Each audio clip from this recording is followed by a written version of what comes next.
Welcome to Story Comic Presents, where we interview amazing storytellers and artists. This is episode 309. I'm your host, Barney Smith of StoryComic.com. We're excited to have back with us the internationally acclaimed and celebrated author of the Shattered Gates series and our good friend, Bryan Glosemeyer. Bryan. Hello. Hey, Barney. Good to see you. Yeah, how's it going? So Bryan, you came out with your second book in this series of the second book in this series, the Shattered Gates series. Yes. So talk to us a little bit about the fact that your first book that you're on 3 years ago, you're talking about, it was an ebook at the time, and now it's a print book. It's sitting right behind you. That was before the Shattered Gates of Heaven. And you now came out with second volume to that book called Beyond the Gates of the Infernal. So talk to us a little bit about kind of like what the series is, get people caught up on getting some, new readers caught up to on what the series is of the Shattered Gates series is all about. Sure. So the Shattered Gates series is it's a space opera adventure. It takes place in the far future. I like to call it an adventure through inner and outer space. So it's fast paced. There's a lot of action and big set pieces. But at the same time, I try to keep a strong focus on character and character arcs. And so it's actually also at the same time a very intimate journey of self-discovery and revelation, kind of set against the backdrop of interstellar war between these alien species that our main characters have been caught up into. For those that are listening or watching, and if you're looking for a new sci-fi book to read, I love the fact that some of these review stats is the people that have been talking about it. Characters that you root for against all odds. Amazing space opera novel, beautiful writing, literate, fast-paced, and highly imaginative. Have you ever become lucid in a dream when you're walking the streets of another city in another world? I felt like that, as if I was there. Another one on here says, wow, a super fast and hard-hitting sci-fi book. From the beginning, this book drew me in, dropped right into a strange world. Mr. Glosemeyer has created a very tangible and alien place. This is a grand universe here, and I'm excited to see what the author has in store for us. And it goes on and on and on. You've been having amazing reviews on this book. So I guess the first question that, just to kind of remind people about it as well and ask as well, is that what do you feel makes a good story? Wow, that's a starting off with the light questions first. Huh? Let me bust out my graduate dissertation. A good story is, I think, first and foremost, it has to entertain. Right. And entertainment can be lots of different things. Like entertaining can mean that it distracted you from the real world for a little while. Entertaining could mean that you enjoyed the artistry of it. Entertaining could mean that you were moved in some way emotionally. Like entertaining can be lots of different things for lots of different people. But I think first and foremost, like it has to be entertaining. And then I think second of all, what really impacts a good story for me is there's that sense of character and place and things, things happening, the characters making choices, usually hard choices, even if it's like a fluffy, romance story. There's always the point where, the heroine has to make a choice between, the nerdy bookworm or the big gruff hunter, which one she's going to give her heart to, or however it might be. So, characters making choices that affect their lives in an entertaining way. Right. And so one of the aspects of it is what a lot of your reviews and what a lot of the feedback that you've gotten from the book is the fact that it's a completely alien world.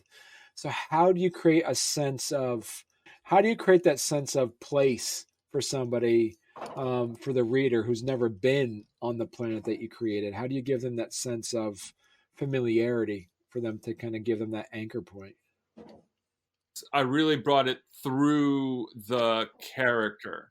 And so Okay. that way, not only are you establishing what the world is, and the challenges and whatnot of the world, but you're establishing, the character and how they fit into that world.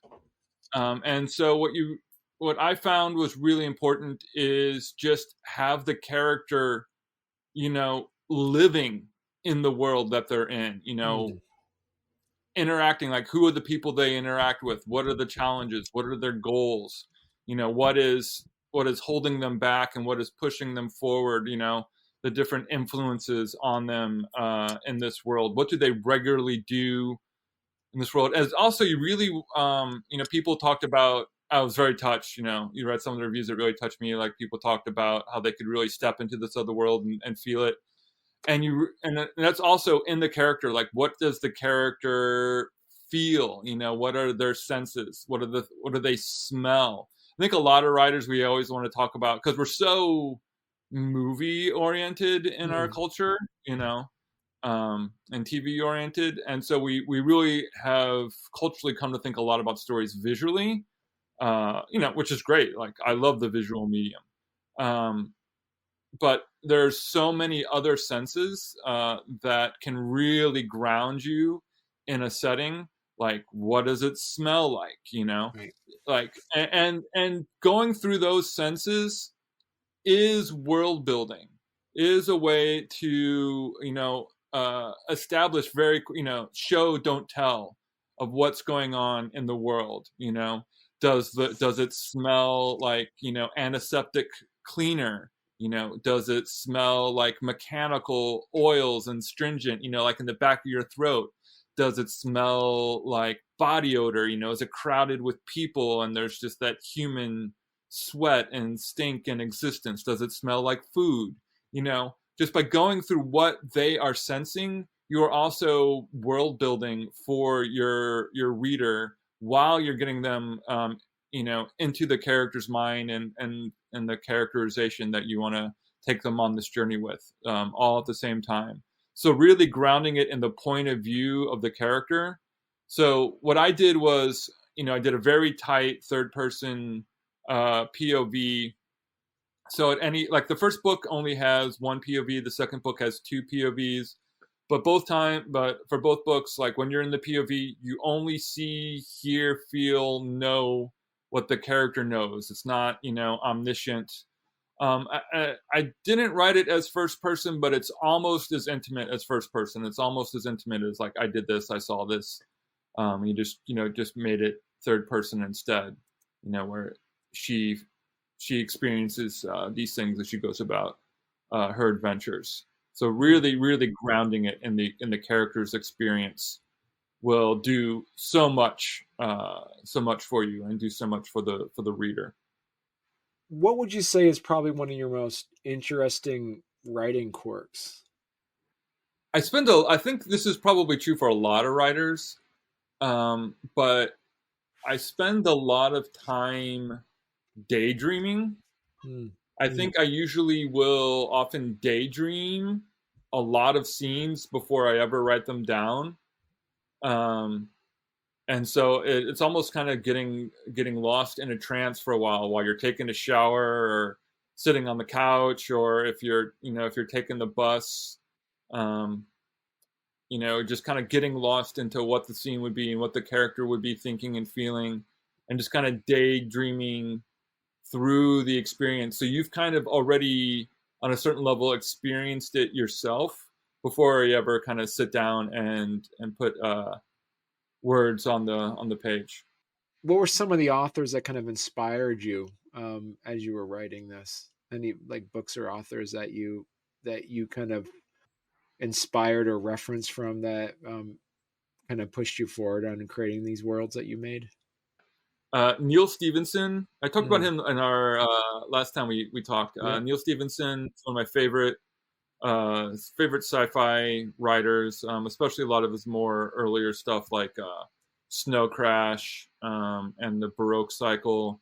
Just a lot of the ways, especially like in Snow Crash, like the energy Right. that he is able to convey into his writing, and just like just going for big ideas and going for lots of small ideas.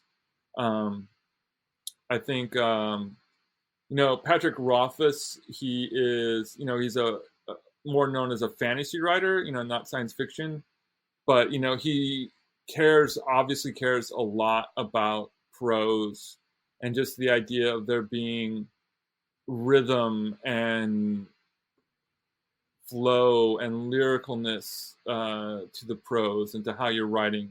It can really create an effect that the writing, the prose itself, um, should be its own artwork in addition to the art of the story, which is incredibly hard to do, and it's much, much easier to do wrong and come across really purple, and flowery and overly done, and then having to pare things back. Um, Dan Simmons and the Hyperion books. Oh yeah. Again, great prose, big epic ideas, really great characters. The and the one that influenced everybody in this genre is Dune. Dune is the book that I've read the most. I've only read it 3 times. Like some people, are like, oh yeah, I read that book 250 times. I'm not a big rereader, so to say that I've read like the same book 3 times is like, and I've read it like at different times in my life and gotten different things out of it, and had different experiences with it. Right. And so just trying to, or hoping that I could, write something that had so many layers to it that if people read it at different times and different parts of their life and their experience, that they would, you know, bounce off of it, or, react to it, get something different out of it each Right. time. And so when you sit down and write, do you feel after you spend time writing in a day, do you feel energized, or do you feel drained after it? Yes. It can really vary. Sometimes it can be very draining, especially if it's something that I'm kind of like struggling with, and I'm really like trying to focus and think and figure something out. Especially if like if I've hit like a plot point that doesn't seem to be working, or I'm not Right. quite sure how I'm going to get to A to B, or if I just feel something I'm really trying to work through, that can be very draining, which is fine. Right. Anything that requires a lot of work should take something out of you, energy wise.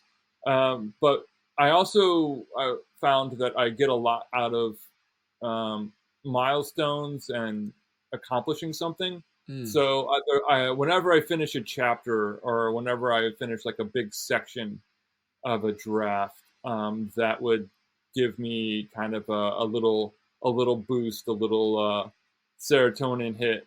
You know, just knowing that like I hit that mark, like I got X amount done. I got this chapter done, at least for the first draft or second draft or whatever. But Right. anytime I can hit a milestone in the writing, that's when I get that kind of that rush feeling from it. So how is your writing process different when you're writing volume two as compared to your than volume one? I went through a lot of the same things. Like I learned a lot about writing a book Mm. in writing book one. Like I had done a little bit of short fiction writing, and a little bit of experiments here and there before I started book one. So I definitely had some things to learn while I was doing it. So book one had a lot of stops and starts, as like like, how do I world build this? How Mm. do I outline this? How do I set up a scene? Like, so once I kind of learned a lot of those lessons, especially like in the first draft of book one, I really brought those lessons into book two. Okay. So that, like, I very much approached the outlining process, the scene breakdowns, character development, as well as editing. It was all actually like what I learned from book one. So there wasn't a big change so much as just building off of what was already learned. What were some of the lessons that you learned from book one that you're able to put into book two that made the process smoother for you then? That's a good question. I think I had a better idea of how to pace and how to structure. I think when I first started writing book one, in some of those early chapters, I felt like, and I came to realize, these chapters are actually a little bit too long.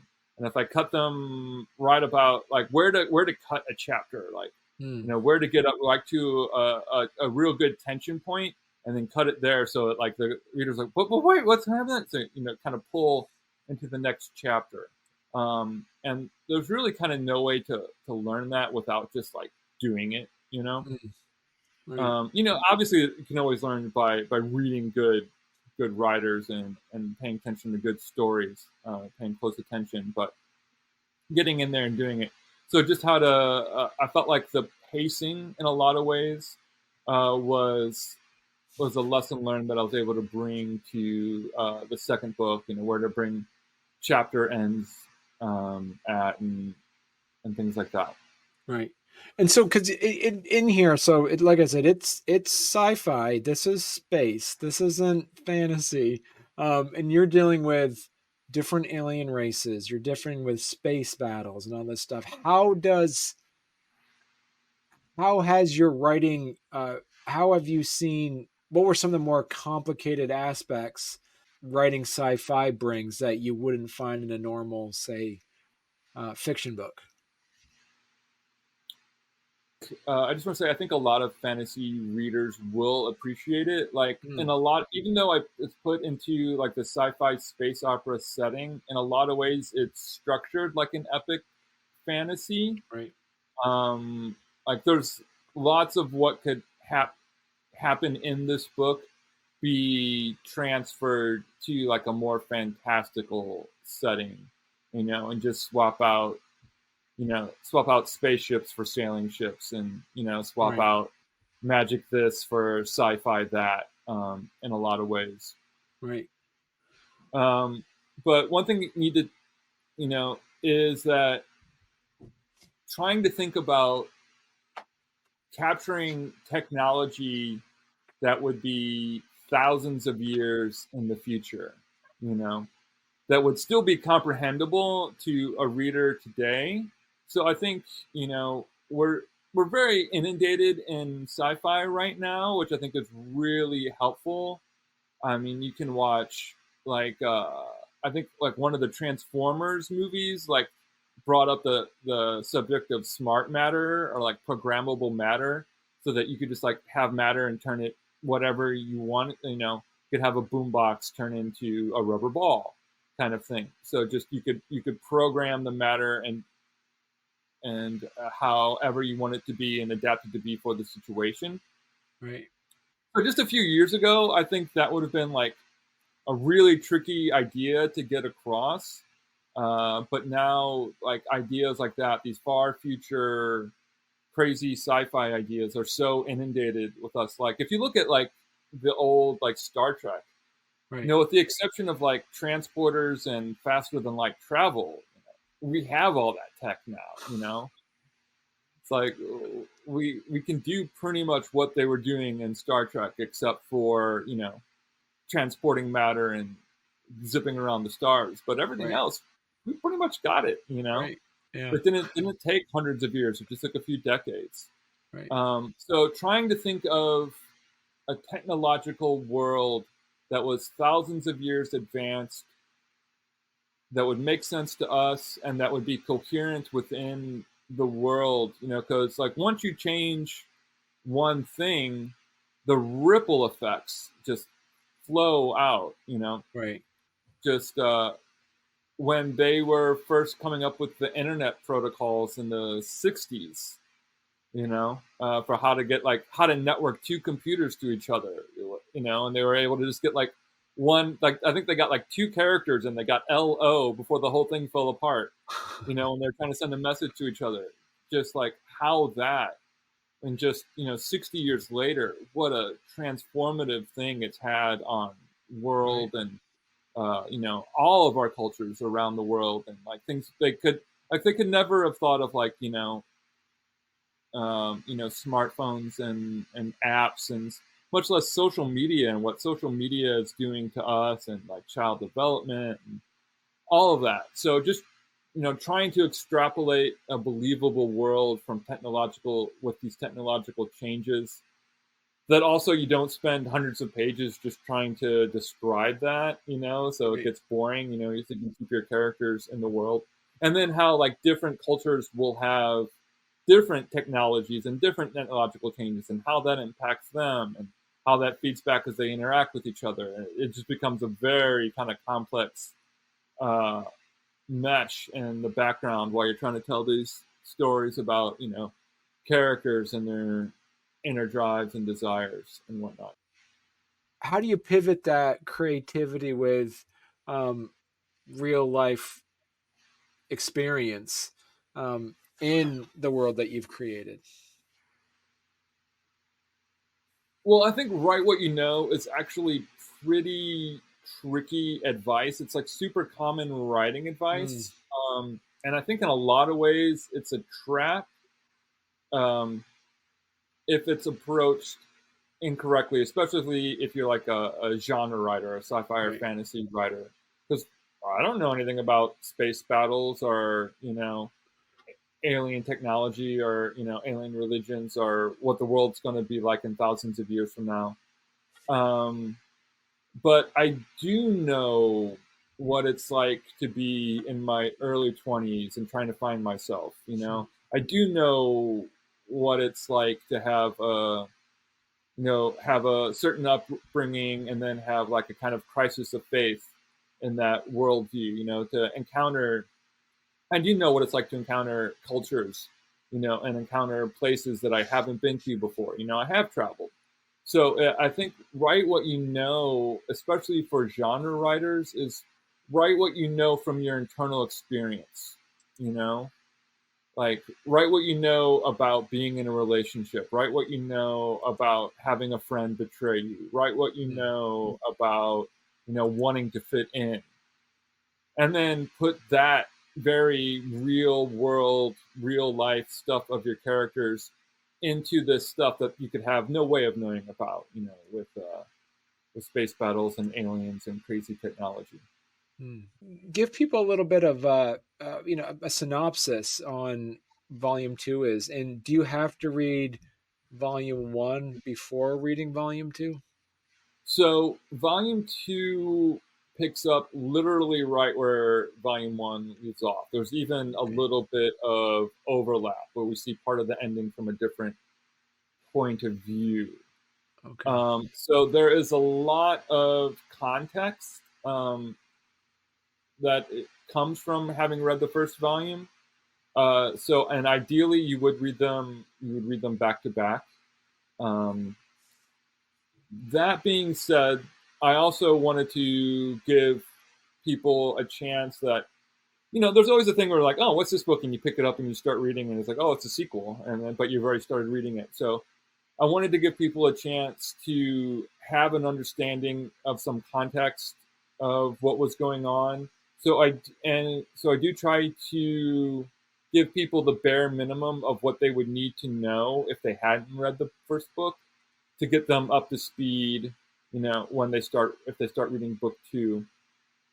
And even though it is a continuation, like plot wise, like it picks up right where book one leaves off, book two is still its own story. Okay. I wanted to make sure that it had its own conflicts, its own beginning, middle, and end. That it was not just, you know, an iteration in a series. That it really was its own story and its own book. And as I eventually write more books in this series, that's really important to me. Is that I want to tell a bigger, longer, multi-volume story, but each volume, has to have its own bookness, its own story qualities. As we're wrapping up, give people a little bit of like a synopsis on your Shattered Gates series. I've already got it here on the back, so why not go up with the Right. back? So, growing up in the lowest of the low in a cruel alien underworld, Sabira dreams of something more than being forever unseen, toiling in tunnels and mines, and never seeing the sky. She dreams of a life of honor, glory, and conquest among the stars. She has only one way to make her dreams come true: victory in the deadly fighting pits of the divine masters. So this is very much like a personal story of revelation of someone trying to, a human trying to find themselves in a very dystopian, dark, and in many ways cruel alien world, but who is also a firm believer in that world, and then along the way has some crisis of faith, and everything that she's been told about the universe and her people and her culture and like her place in the universe, and things blow up. So the second book is the continuation of her story, where she has a newfound family, and new goals, a new society that she is trying to get to and reach. But her old family and her old society isn't quite done with her yet. And a lot of it is about the conflict of, how does she, as a warrior, how does she protect her new family from her old one? Okay. And what will that mean, and what will that draw her to? And meanwhile, older and mysterious forces are waking up and are at play and have their own agenda for them. And so, like I said, the second book actually has two POVs. Um, Okay. I really like the idea, the kind of the trope of the antagonist being the protagonist of their own story.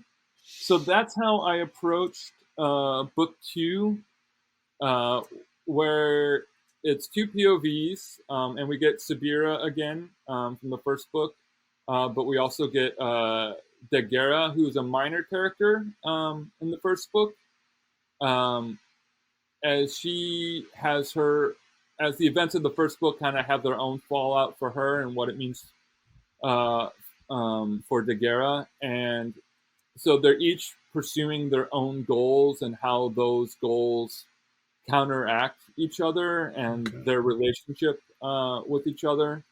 Um, so I don't like saying hero and villain as much as each is their own protagonist and each is the antagonist to the other. So Bryan, if people want to learn more about the Shattered Gates series, or if people want to learn more about you, where is the best place they could go to? Just go to BryanSGlosemeyer.com. Just my full name.com. That'll get to that page.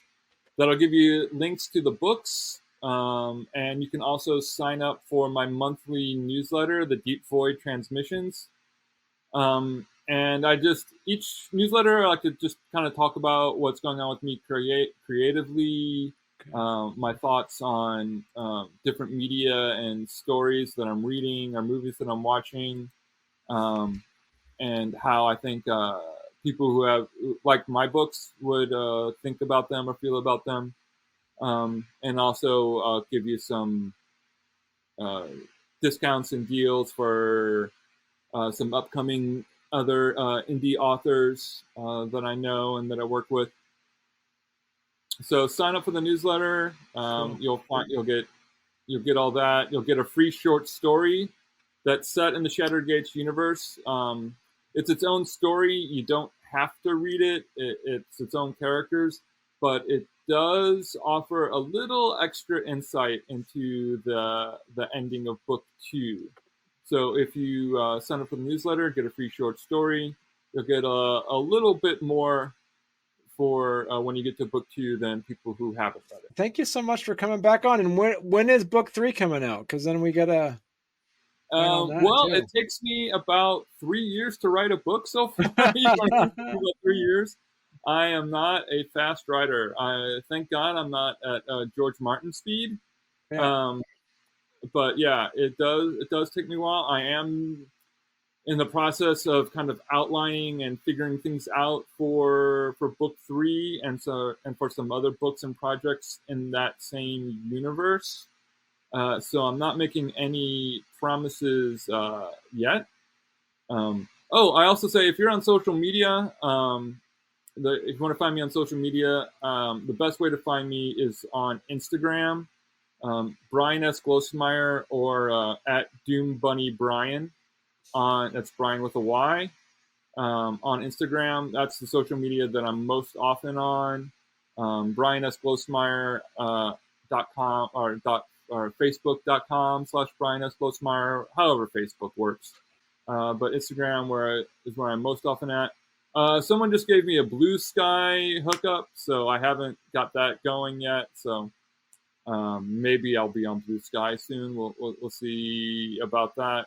Blue Sky sounds very much like a Bryan Glosemeyer-esque platform anyway, because you got Shattered Gates, you got the Heaven, Shattered Gates of Heaven, Void Form Media. Everything just seems very airy. So Blue Sky seems to fit for you. So anyway,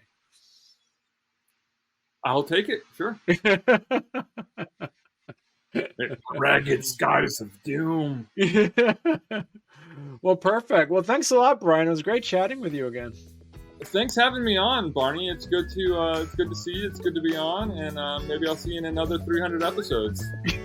Yeah, there we go. We got a good rhythm going here.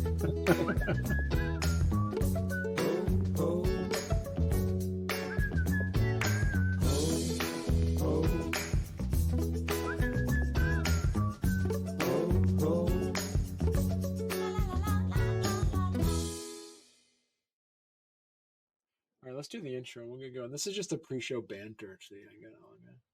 Pre-show banter. See, 4 minutes of banter. Yeah, we're all seasoned professionals now at this. See, that's what it is. Yeah. I know you've been doing this 300 times. Yeah. See, look at that. Yeah. What does it take? So here's the thing. What does it take? Without the 10,000 hours, if you do something for 10,000 hours, then you can get then you're an expert in it. Yeah, that's the common wisdom. So yeah, after episode 10,000, then I'll be good at this.